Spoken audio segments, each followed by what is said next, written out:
Mar Smith menciona varios versículos que podrían indicar politeísmo en la Biblia hebrea, pero la mayoría de ellos nunca indican que hubo otro Elohim igual a Yahweh, o que Yahweh estaba debajo de otro Elohim. Todos se pueden entender esto en términos de teología monoteísta del concilio divino, como ya hemos mencionado y revisado. Sin embargo, hay dos pasajes en los que algunos académicos confían mucho para indicar que el politeísmo antiguo estaba oculto en la Biblia. Primero, tomemos un segundo para reconocer la gravedad de esto. En la totalidad de la Biblia hebrea solo hay dos pasajes que se usan principalmente para indicar politeísmo antiguo. Esto debería plantear al menos la idea de que esto podría ser solo una minería de citas y un razonamiento circular encontrado. Honestamente, sé lo mejor que puede hacer es confiar principalmente en dos pasajes. Tengo que admitir que eso no es muy impresionante. El primer pasaje que a menudo se menciona es Deuteronomio 32 del 8 al 9, que dice: Cuando el Altísimo dio a las naciones su herencias, cuando dividió a la humanidad, fijó las fronteras de los pueblos según el número de los hijos de él. Pero la porción de Yahweh es su pueblo, Jacobo es su herencia asignada. Entonces, algunos estudiosos sugieren que este pasaje indica que el Altísimo, el Dios Él, asignó a las diversas naciones dioses menores para ser gobernadas, y cuando llegó a Israel, le dio a Yahweh esta porción.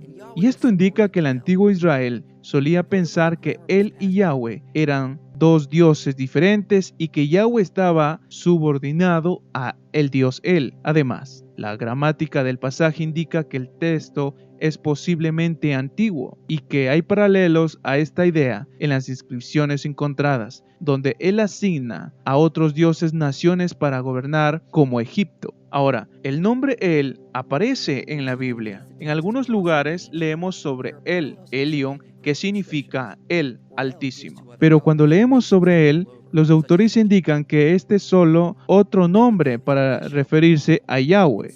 En Génesis 28:13, Éxodo 6 al 3:6 y otros pasajes similares como el Salmo 89. Karen Barr der Thor enumera varias comparaciones de los textos bíblicos que hablan de Yahweh a otras antiguas que hablan de él, y ambos son llamados Altísimos y el Creador. Él se llama Padre de los años, lo cual es comparable a Yahweh se ha llamado el Anciano de días. Él a veces preside un consejo al igual que Yahweh. Se dice que Él es compasivo y Yahweh es misericordioso y también amable. Ambos también se describen como brillantes y ambos han sido referidos como el Santo. A ambos se les llama Padre, un Dios sanador. Aparecen en sueños, están en medio de aguas cósmicas y se les da como residencia una tienda de campaña. A menudo se argumenta originalmente que Yahweh se parecía mucho más a él que a Baal. En las narraciones patriarcales de Génesis, nombres como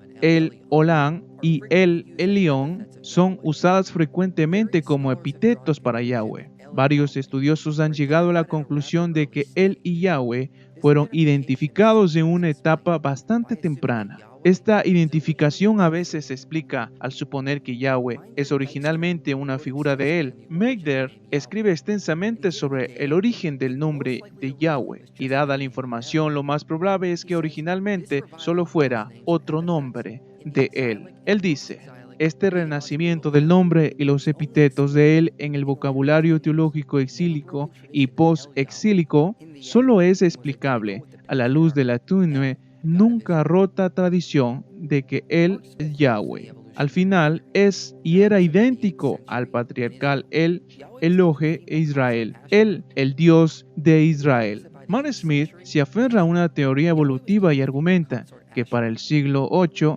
en Israel, Yahweh recibió el consorte femenina de Asherah. Los autores bíblicos condenaron tales prácticas como abandonar su pacto antiguo, pero Asherah era tradicionalmente la consorte de él en Ugarit. Por lo tanto, tal acto solo tendría sentido si hubiera una idea cultura de que él y Yahweh fueran la misma deidad. En lo que respecta a los autores bíblicos, Elión era solo otro nombre para Yahweh. Esto tendría sentido con el nombre de Israel. El asignó Yahweh al pueblo de Jacobo. ¿Por qué la nación no se llamaba Israel, ya que la edad nacional era Yahweh? Pero si Yahweh fuera solo otro nombre para él, esto tendría mucho más sentido. Israel adoraba a él, que era Yahweh. El caso también se puede hacer mirando el texto de Deuteronomio 32. Primero, el texto no dice él asignó a Yahweh, simplemente dice que el Altísimo dividió las naciones. Elión es solo un título aplicado a muchas deidades. Se aplica a Yahweh en textos bíblicos, pero en Ugarit es el título que se le da a Baal. E interesantemente, nunca se aplica allí a él, el Padre de los dioses. Dado que Elión es probablemente solo un título que significa el Altísimo, podría haber sido un título que se refiere a Yahweh en Deuteronomio 32. Otto señala que el lenguaje no afirma explícitamente que haya una distinción entre Yahweh y el Altísimo. El autor de la canción es cierto cuando se habla de la relación de Yahweh con su pueblo. Evita probablemente intencionalmente la aplicación de la forma verbal activa utilizada hasta ahora. Y así no dice directamente que Elión le dio a Israel o a Jacobo o a Yahweh como su porción, pero se contenta con establecer el hecho de que Israel se ha convertido en propiedad de Yahweh. Entonces, el pasaje también podría significar que Yahweh, quien es el Altísimo, entregó las naciones a las deidades menores y luego creó un pueblo para sí mismo. Incluso si el texto decía Elión, eso no significaría explícitamente que Yahweh fuera considerado una deidad diferente, ya que muchos otros pasajes donde se identifican con él mismo, decir que originalmente fueron vistos como dos deidades separadas es presuponer la conclusión que tú mismo estás buscando. Una distinción explícita puede haber sido el caso en diferentes culturas, pero eso no significa que sea el caso de los autores bíblicos. De hecho, Mark Smith está de acuerdo. A pesar de las posibles apariencias de lo contrario, el compositor no pretendió ninguna imagen de politeísmo con su interpretación de los versículos 8 y 9. De hecho, probablemente pensó que él y Elión simplemente como dos títulos de Yahweh, como son en otras partes de la Biblia, y no como un Dios separados de él. La referencia implícita a los múltiples hijos divinos probablemente no molestó al compositor del poema, a la raíz de la identificación de Elión como título de Yahweh. Los hijos divinos solo están explícitos en el texto en el mejor de los casos. Probablemente fue fácil para el compositor prestar poca o ninguna atención a este asunto. Como este era un tropo estándar de divinidad que el compositor había heredado, por tanto el pasaje muestra algo de la antigua cosmología de la traducibilidad de la nacionalidad de otros dioses. Incluso cuando finalmente la rechaza, para ver por qué, veamos el contexto interno y el contexto circundante de otros textos bíblicos. Jonás llama la atención sobre los versos anteriores, donde Yahweh se identifica como Padre, Creador, Sabio y ha vivido durante los años de muchas generaciones. En Ugarit, estos motivos y lenguajes se dicen de él. Se dice que él es el Padre y Creador de la humanidad, además de sabio y el Padre de los años. El lenguaje proviene en general de la descripción de él. La gente se llama tonta, lo jacán, es decir, carece de características básicas de él. Los verbos primero y tercero, crear y establecer, se usan para él. Eternidad, edades pasadas, es un par de palabras bien conocidas, pero ambas palabras son epítetos de él. Véase el 8, que menciona el Altísimo Elión y los hijos de Adán, el hombre. Presenta por un lado otro epíteto para él, y por el otro nos recuerda que él fue llamado Padre del hombre. El autor de Deuteronomio 32 ha tejido hábilmente en su poema del pacto esto y otros elementos de tradiciones literarias antecedentes. Por tanto, Deuteronomio 32 aplica el mismo lenguaje a Yahweh, implicando que los autores asumieron que era uno y lo mismo.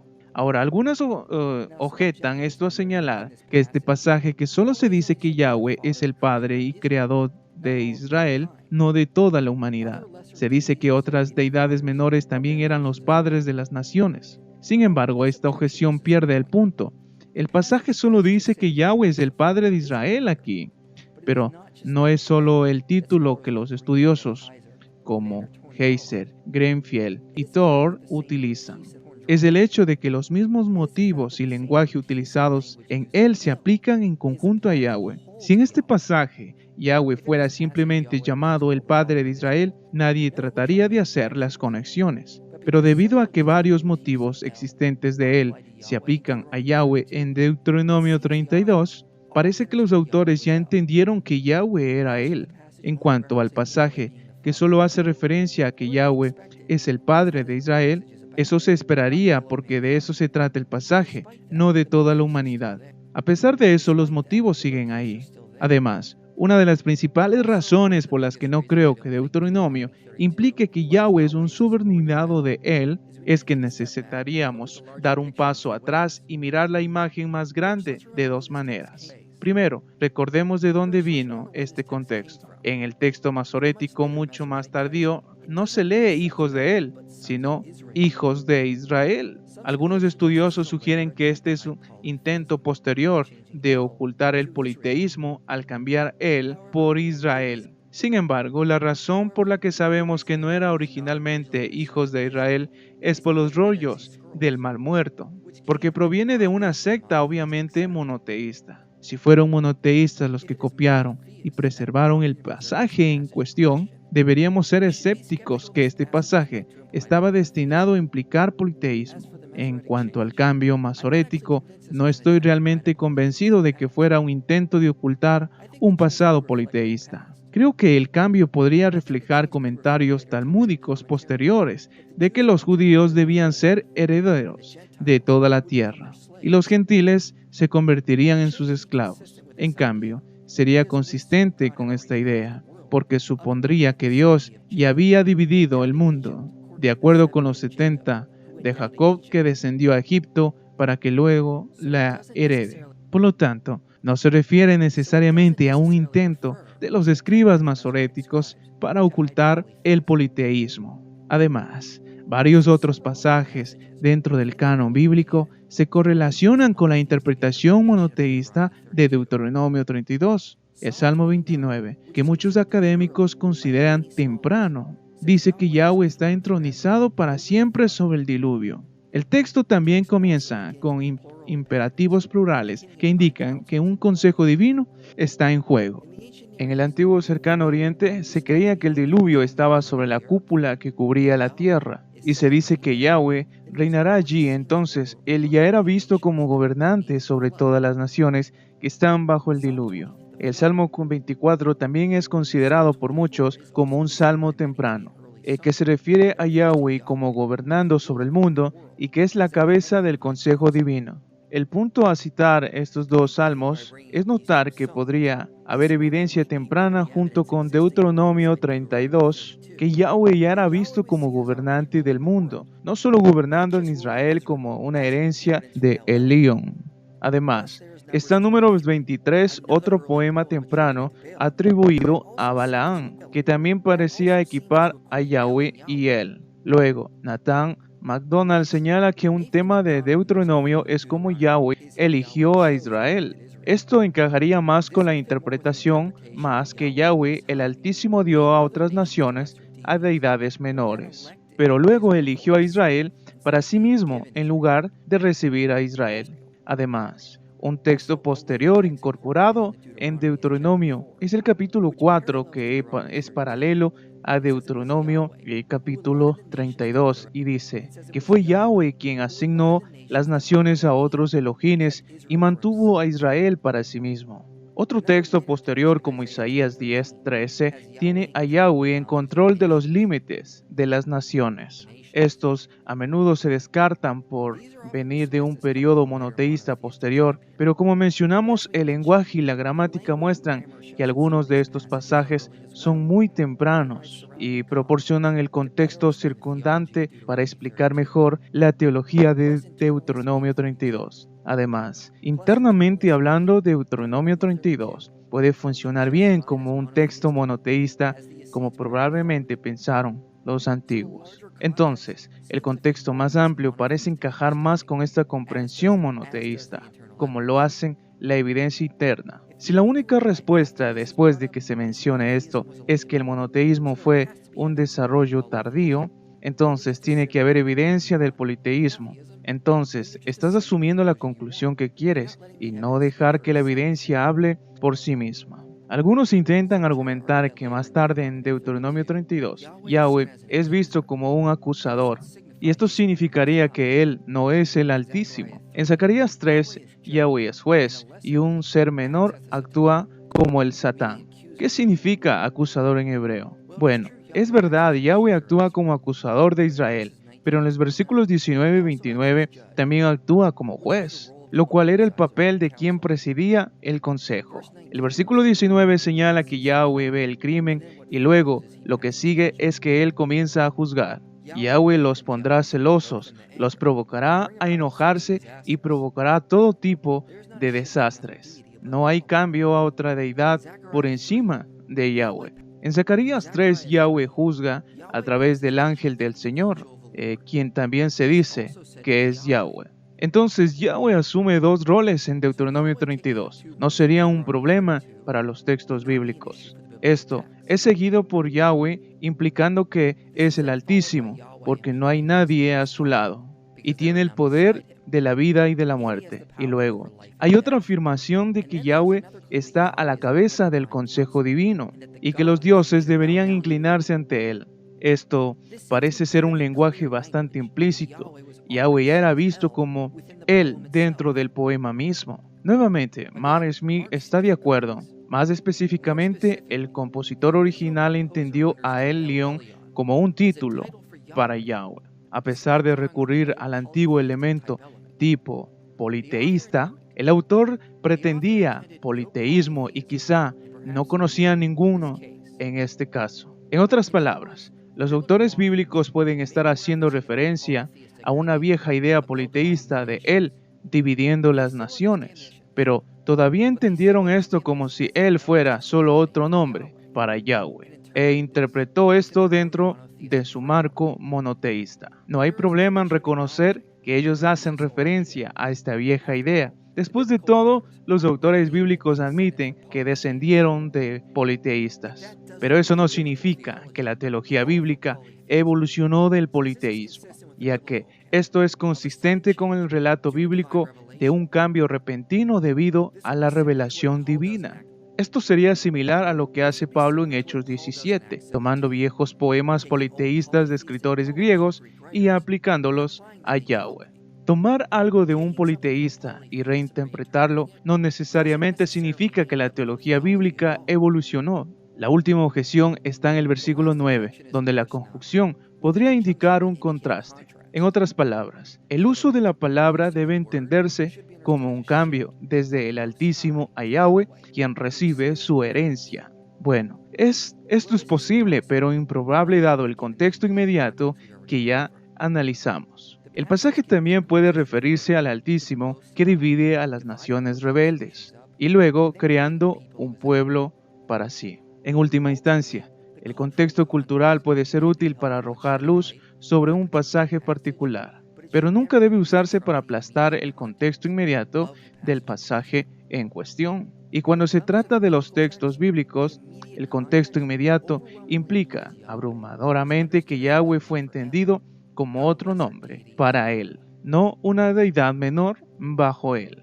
El otro pasaje que se menciona es el Salmo 82, un salmo de alguien llamado Asaf que dice: Dios ha tomado su lugar en el concilio de él, en medio de los dioses, él pronuncia juicio. ¿Hasta cuándo juzgarán injustamente y mostrarán parcialidad a los impíos? Den justicia a los débiles y a los huérfanos. Mantengan el derecho de los afligidos y los indígenas. Rescaten a los débiles y necesitados. Libérenlos de la mano de los impíos. No tienen conocimiento ni comprensión. Caminan en la oscuridad. Todos los cimientos de la tierra están sacudidos.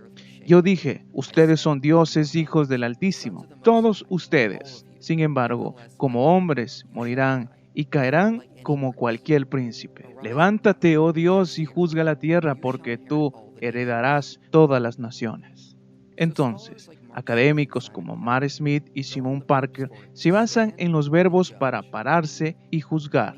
En un antiguo entorno del consejo divino, el juez se sentaría mientras que los miembros del consejo estarían de pie. Si Yahweh está de pie, Él no es el jefe del consejo, pero un solo miembro entre muchos otros del Elohim. Además, el verbo para la palabra juzgar también puede significar acusar. Como notamos anteriormente, ser el acusador es a menudo el trabajo de un ser menor, no el juez que preside el consejo. Entonces, parece que Yahweh es solo un acusador que se presenta ante el consejo del Altísimo.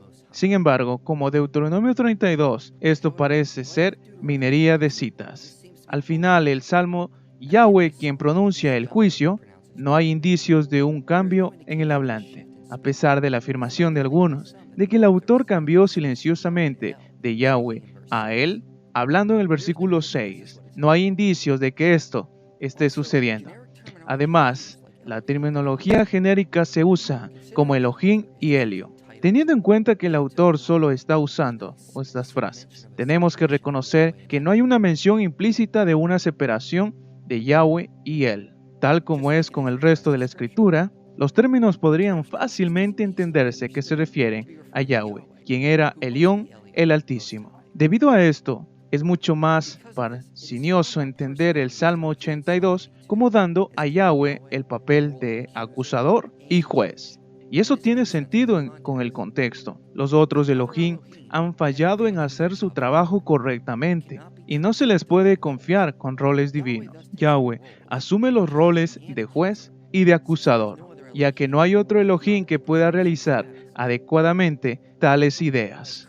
Como dice Kristen Nelson, parecería que de nuestro breve resumen de investigación reciente, así como el análisis textual que hemos realizado aquí, y que es característico de la demandada profecía que Yahweh disfruta del doble papel de fiscal y juez, que Yahweh aparece como fiscal puede explicarse por el hecho de que es Él quien ha sido perjudicado. Entonces, tiene sentido que Yahweh se ponga de pie y acuse al principio. Ninguno de los otros Elohim ha desempeñado sus funciones correctamente, por lo que ninguno de ellos puede ser confiable. Y Yahweh asume el papel de acusador y juez para agregar insulto a la herida.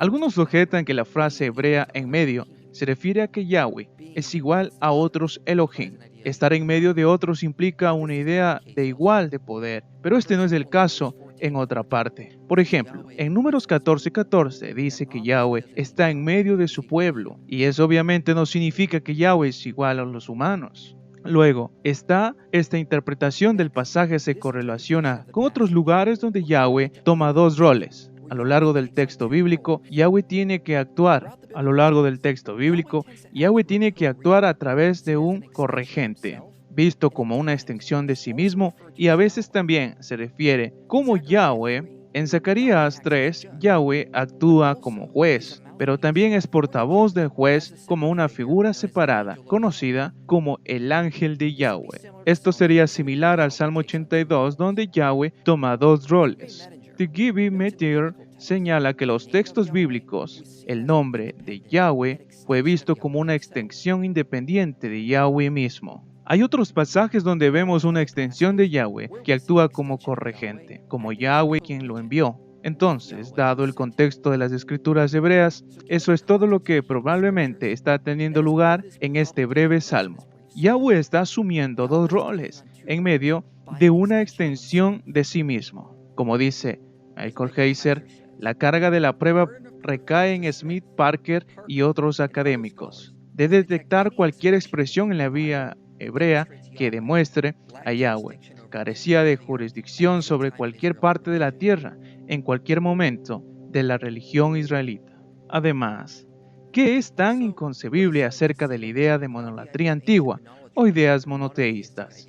¿Por qué esto tiene que ser un desarrollo tardío de Israel? Y por lo tanto, todas las ideas claramente monoteístas deben ser fechadas por una idea posterior. Esto es algo que nunca entendí. No es que el antiguo cercano oriente careciera de monolatría o tendencias enoteístas. Un texto del antiguo imperio babilónico dice, Señor Naam, ¿quién es más grande que tú? ¿Con quién puedes ser comparado? Un texto neoasirio dice, el que viene después de mí confía en el dios Nabú. No confíe en ningún otro dios. En Egipto, se decía que uno de los reyes, Isos, no adoraba a otro dios que no sea Set, y los Ixos eran originarios de Canaán. Khan Asman destaca la literatura de sabiduría egipcia como bastante enoteísta, al solo enfocarse en el creador siendo el único dios que importa. Cuando se trata de la idea de que todos los demás dioses y la vida dependían del dios creador Re. Entonces, por supuesto, no podemos olvidar al hereje rey Akenatón, quien intentó imponer el monoteísmo en Egipto. Después de su fallecimiento, las tendencias monoteístas permanecieron. Después de su fallecimiento, las tendencias monoteístas permanecieron en diferentes textos, haciendo referencia a la idea de que todos los dioses eran diferentes aspectos de un dios supremo. Asman dice: en Egipto, este concepto de un ser supremo que comprende en su esencia todo el panteón se remonta al periodo Remesida y parece ser una reacción a la evolución monoteísta de Akenatón. Hace hincapié en la unidad de Dios mientras conserva la multiplicidad de lo divino. En última instancia, todos los dioses son solo uno. La manifestación múltiple inmanente y la diversificación de una unidad oculta es trascendente. Entonces, ¿por qué es tan inconcebible que también hubo un antiguo amorreo llamado Abraham, de la Edad Media de Bronce, quien tenía ideas monolatristas sobre su Dios personal, Yahweh, a quien identificó con el Dios Supremo, el León, y que luego fue olvidado por sus descendientes y luego revivió bajo alguien llamado Moisés? Porque eso es tan inconcebible, y la existencia de monolatría con tendencias monoteístas en el antiguo cercano oriente tan insondables. Por tanto, dado todos estos datos, la afirmación de que los textos bíblicos eran originalmente politeístas debería ser rechazada. Hasta que tengamos evidencia externa, no hay razón para plantar esta idea. Cuando se trata de la Biblia hebrea, estamos tratando con un canon monoteísta. El debate debería ser sobre cuándo se escribieron estos documentos. Algunos se ensamblaron temprano y el resto refleja con precisión el pasado. O fueron todos escritos tarde y reflejan ideas religiosas tardías. Pero la afirmación de que los textos bíblicos fueron editados tarde para eliminar el politeísmo antiguo se basa en datos muy limitados. Los pocos pasajes presentados por los escépticos tienen mucho más sentido dentro de su propio contexto, la Biblia hebrea.